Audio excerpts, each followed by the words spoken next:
দেখুন বাবা কি বলছি, 5 বরস কা ভোলা ভালা।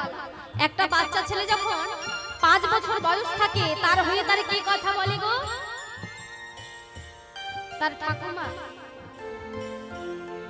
দাদু কে কথা বলে? জয় রাধে। আপনারা ভালোভাবেই জানেন কে কথা বলে, তার বাবা মা, তাই তো?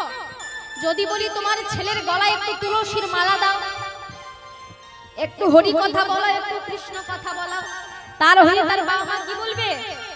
ছি ছি ছি ছি, এখন থেকে কি হরি নাম করবে, এখন থেকে কি কৃষ্ণ নাম করবে? তুলসীর মালা দেখলে লোকে কি বলবে, তাই না?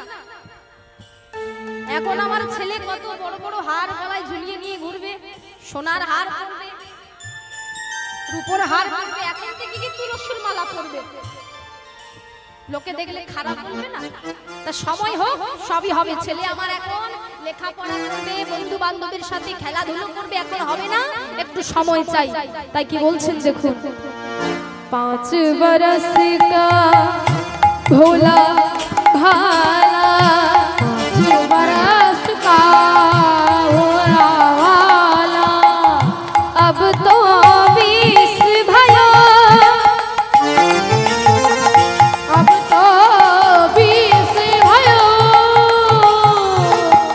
আবার কি বলছে? अब तो 20 भयो। 20 মানে এখন ছেলেটার বয়স হলো কত না 20।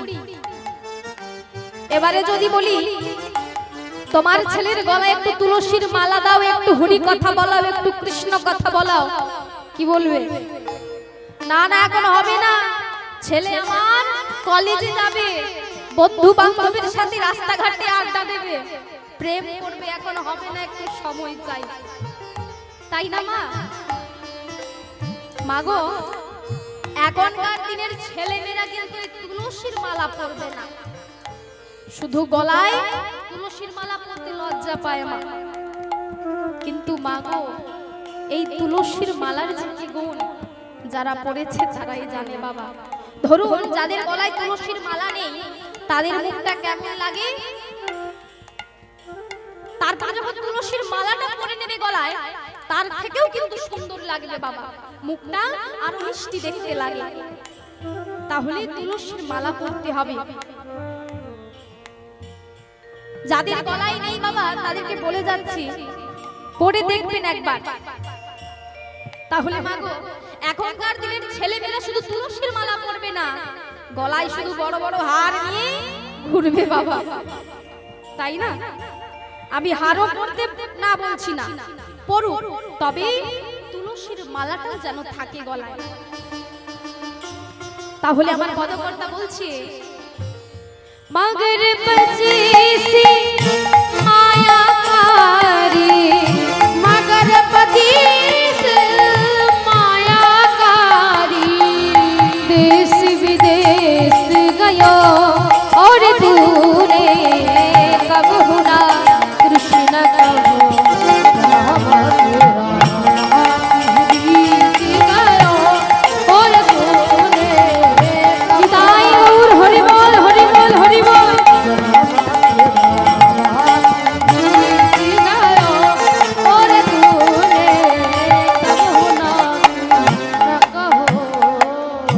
मगर 25। এখন ছেলেটার বয়স হয়ে গেল কত না 25। এবারে যদি বলি ছেলের গলায় একটু তুলসীর মালা দাও, একটু হরি কথা বলাও, একটু কৃষ্ণ কথা বলাও, কি বলবে? এখন হবে না, ছেলে আমার চাকরি করবে, ইন্টারভিউ দেবে, এখন হবে না, একটু সময় চাই। এই সময় চাই করতে করতে বাবা ওই 5 বছরের ছেলেটার আজ বয়স হয়ে গেল কত না 30। এবারে যদি বলি হরি কথা বলাও, কৃষ্ণ কথা বলাও, কি বলবে? এখন হবে না, ছেলে বিয়ে করবে, নাতি নাতনি হবে, তাদের লেখাপড়া শেখাবে, এখন হবে না, একটু সময় চাই। আর এই সময় চাই করতে করতে আজ বয়স হয়ে গেল কত না 70।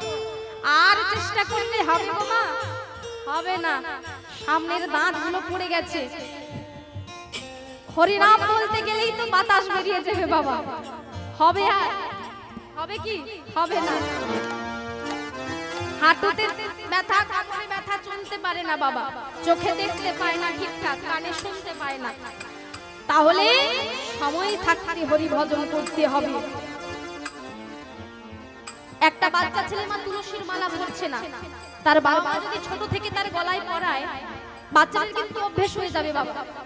তার যখন আবার ছেলে হবে, মেয়ে হবে, সেও কিন্তু তার ছেলে মেয়েকে পড়াবে। তাহলে এটা তার বাবা মায়ের কর্তব্য, তাই তো মা? যে রাধে, তাই কি বলছেন দেখো, বৃদ্ধা ভায়ো অলস উপজে, বৃদ্ধা ভায়ো অলস উপজি, কবনীত কণ্ঠরই হো, কবনীত কণ্ঠরই হো, মায়া জোড়ি তूने लाख करोड़ी, माया जोड़ी तूने लाख करोड़ी, अजहु न कृत भयो और तूने कबहु न कृष्ण कहो, जन्म तेरा मातुरी की गायो और तूने कबहु न कृष्ण कहो,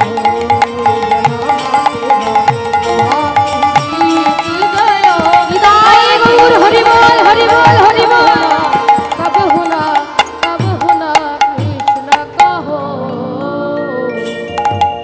যখনই প্রভু পূর্বস্থলীর মাটিতে পা রেখেছে, পূর্বস্থলীর ভক্তরা যে যার খবর পেয়ে যে যেমন করে পেরেছে সব এনে প্রভুর হাতে একটা একটা ধরাচ্ছে বাবা।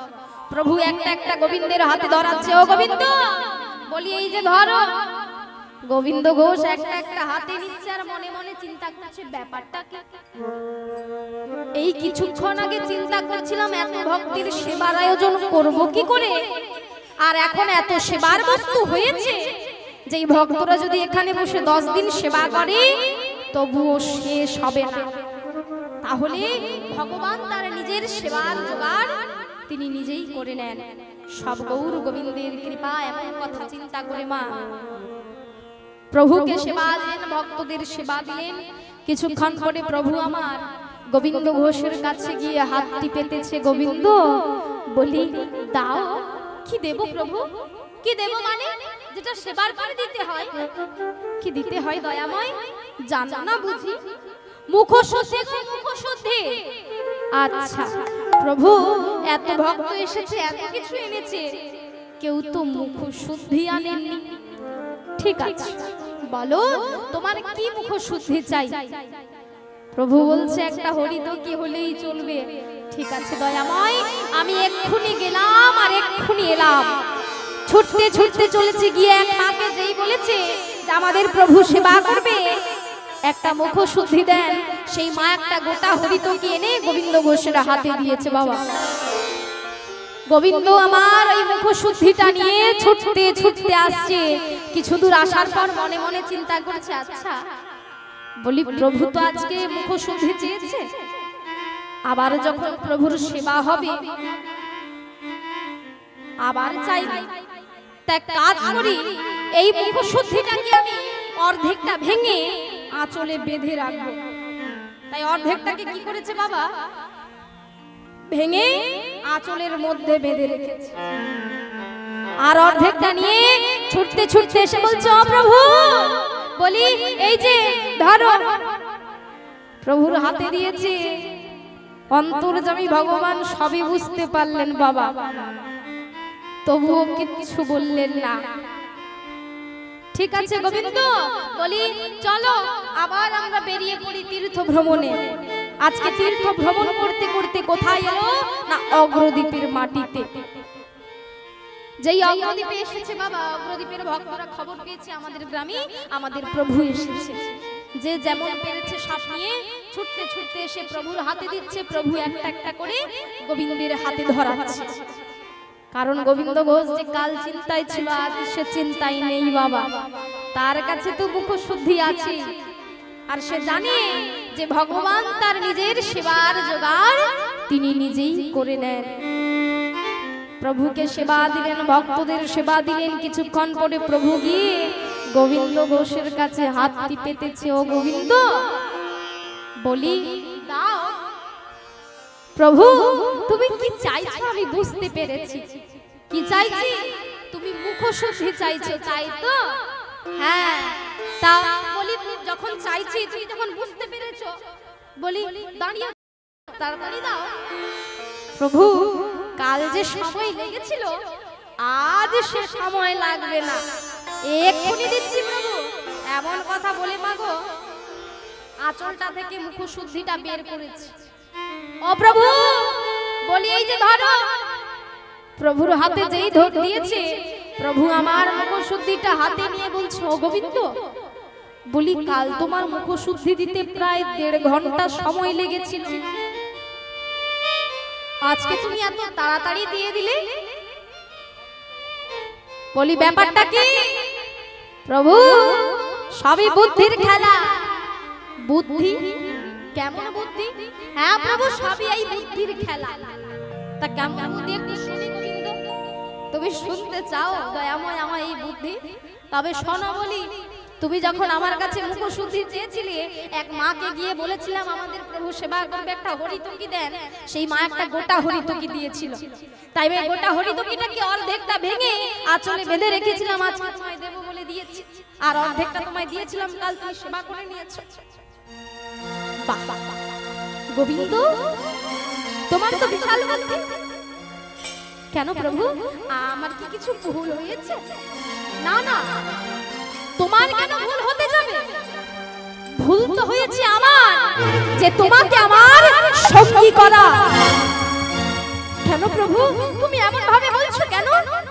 গোবিন্দ, যিনি সন্ন্যাসী হবে তিনি কোনোদিন সঞ্চয় করবেন না, কারণ এটা একজন সংসারের ধর্ম, সন্ন্যাসীর নয়। তুমি সংসারের ধর্ম পালন করেছো, সন্ন্যাসীর ধর্ম লঙ্ঘন করেছো। এই অগ্রদ্বীপেই তো তোমার বাড়ি। তবে শোনো, এই অগ্রদ্বীপের মাটিতেই আমি তোমায় নির্বাসন দিলাম। চলে যাও। সন্ন্যাসী ধর্ম নহে সঞ্চয়ী বাসনা, সঞ্চয়ী বাসনা, সেই কারণে আমি তোমায় দিলাম নির্বাসন, দিলাম নির্বাসন। গোবিন্দ, যিনি সন্ন্যাসী হবেন তিনি এলআইসি কোম্পানিতে লক্ষ লক্ষ টাকা রাখবেন না। যিনি সন্ন্যাসী হবেন তিনি কোনোদিন ব্যাংকে টাকা রাখবেন না। আমি কি খাবো এটা আমার চিন্তা নয়, প্রভুর চিন্তা। আমি আজ কি করব এটা আমার চিন্তা নয়, ভগবানের চিন্তা। আর এই ভগবানের প্রতি আস্থা রেখে বিশ্বাস রেখে যে চলে সেই হলো সন্ন্যাসী। তুমি সন্ন্যাসীর ধর্ম লঙ্ঘন করেছো, চলে যাও, চলে যাও বলছি গোবিন্দ, চলে যাও। এমন কথা বলে মাগো প্রভু আমার এক পা দু পা করে গিয়ে এক গাছের আড়ালে দাঁড়িয়ে আছে আর মনে মনে চিন্তা করছে, ভক্ত গোবিন্দ ঘোষ আমার কিছু হলেও একটা বলবে, কিছু হলেও একটা বলবে। এই শোনার জন্য বাবা গাছের আড়ালে দাঁড়িয়ে আছে। গোবিন্দ ঘোষ বলছে, প্রভু আমি যে আমার সেবার জন্য সঞ্চয় করিনি দয়াময়, আমি যে আমার পেটের জন্য সঞ্চয় করিনি, আমি যে শুধু তোমার জন্য সঞ্চয় করেছিলাম। আর তুমি আমায় এমন ভাবে বলছো দয়াময়। তবে প্রভু তোমাকে যে ধরে রাখার আমার কোনো ক্ষমতা নেই। তবে শোনো, তুমি চলে যাচ্ছ, চলে যাও। তবে আমি প্রতিজ্ঞা করে বলছি, এই যে তুমি চলে যাচ্ছ, এক পক্ষকালীনের মধ্যে তোমাকে আমার কাছে ফিরে আসতেই হবে, আসতেই হবে, আসতেই হবে। এক পক্ষ মানে 15 দিন। তাই বলছে এই 15 দিনের মধ্যেই তোমাকে আমার কাছে ফিরে আসতেই হবে। ও বাবা, এই কথাটাই কিন্তু শুনবার জন্য প্রভু আমার গাছের আড়ালে দাঁড়িয়েছিলেন। যখনই কথাটা শুনেছে প্রভু এক পা দু পা করে চলে যাচ্ছে। গোবিন্দ ঘোষ ধুলাই গড়াগড়ি দিয়ে কাঁদছে আর বলছে, যেও না প্রভু,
চলে গেলেন বাবা। গোবিন্দ ঘোষ ধুলায় গড়াগড়ি দিতে দিতে সেই ধুলার মধ্যেই অজ্ঞান হয়ে পড়ে থাকলেন। গোবিন্দ ঘোষকে অগ্রদ্বীপের কিছু ভক্ত চিনতে পেরে তার বাড়িতে বিছানায় করে শুয়ে দিয়ে গেলেন। যখনই জ্ঞান ফিরল, একের পর একদিন ডুবে যায়। আজ একদিন, আজ 2 দিন, আজ 3 দিন, 14 দিনের দিন। মনে মনে চিন্তা করছে, আজ হলো 14 দিন, কাল হবে 15 দিন। তাহলে প্রভু যখন এখনো এলো না, প্রভুর চরণে যখন আমি অপরাধী হয়েছি, এই প্রাণটা যে আমার রেখে কোনো লাভ নেই, আমি আত্মহত্যা করব। এমন কথা চিন্তা করে ছুটলেন বাবা গঙ্গার পাড়ে। গঙ্গার পাড়ে গিয়ে 1 পা 2 পা করে গঙ্গার জলে নামছে বাবা। তখন আমার মহাপ্রভু ছিলেন সেই মালদা জেলায় রূপ সনাতন, সেই গোস্বামীকে কৃপা করতে গিয়েছিলেন বাবা। অন্তর্যামী ভগবান ওই রামকেলির জলে প্রভু স্নান করছে। অন্তরে বুঝতে পারলেন আমার ভক্ত গোবিন্দ ঘোষ সে যে গঙ্গার জলে ডুব দিয়ে আত্মহত্যা করছে। এমন কথা চিন্তা করে ওই রামকেলির জলে বাবা একটা পাথর ভাসিয়ে দিলেন। আর সেই পাথর ভাসতে ভাসতে গোবিন্দ ঘোষের কাছে এসেছে। যখনই জলে ডুব দিতে যায়, পাথরটি বারবার এসে মাথায় লাগে। মনে মনে চিন্তা করছে, সামনেই তো শ্মশান, কোনো মরার কাঠ হবে হয়তো। মরার কাঠ ভেবে বাবা বারবার সরিয়ে দিচ্ছে হাত দিয়ে। আর যতবার সরাচ্ছে ততবার এসে মাথায় লাগছে। গোবিন্দ ঘোষ বিরক্ত হয়ে রেগে গিয়ে মনে মনে চিন্তা করছে, এই পাথরটি যদি আমি দূরে করে ছুঁড়ে ফেলে দিই, তাহলে আর আমার মাথায় লাগবে না। হাতে নিয়ে যেই দূরে ছুটতে যাবে বাবা, পাথরের থেকে যেন দৈববাণী ভেসে আসছে, গোবিন্দ, ও গোবিন্দ। কে? হে গলার শর্ত আমার চেনা চেনা মনে হচ্ছে, কে তুমি? গোবিন্দ, আমি কে তোমায় জানতে হবে না, আগে শোনো বলি। আত্মহত্যা মহাপাপ, আত্মহত্যা করো না। এই পাথরটি নিয়ে তুমি তোমার বাড়িতে ফিরে যাও। 3 বার বললেন, দৈববাণী থেমে গেল বাবা। গোবিন্দ ঘোষ চতুর্দিকে ঘুরে ঘুরে দেখছে আর মনে মনে চিন্তা করছে, তাহলে তো আমায় আত্মহত্যা করলে চলবে না। পাথরটি নিয়ে বাড়িতে ফিরে এসে বাড়ির এক কোণে রেখে বাবা বিছানায় শুয়ে শুয়ে শুধু কান্নাকাটি করছে। 14 দিন পার হয়ে হলো 15 দিন। 15 দিনের দিন কে যেন দরজায় এসে ঠক ঠক করে মারছে আর বলছে, গোবিন্দ, ও গোবিন্দ। কে? কে এসেছো আমার দরজার সামনে? চলে যাও, এসো না, চলে যাও। গোবিন্দ, আমি এসেছি গো, আমি। দরজা খোলো গোবিন্দ। ছুটতে গিয়ে যেই দরজাটা খুলেছে মা দেখতে পেল গৌর হরি দাঁড়িয়ে আছে।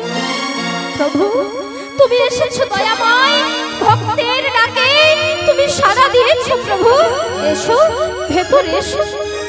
গোবিন্দ, আমার একটা কথা শোনো। না না না, সেদিন আমি তোমায় ছেড়ে দিয়েছিলাম, আজ আমি তোমায় ছাড়বো না। এসো বলছি, ভেতরে এসো। জোর করে ঘরের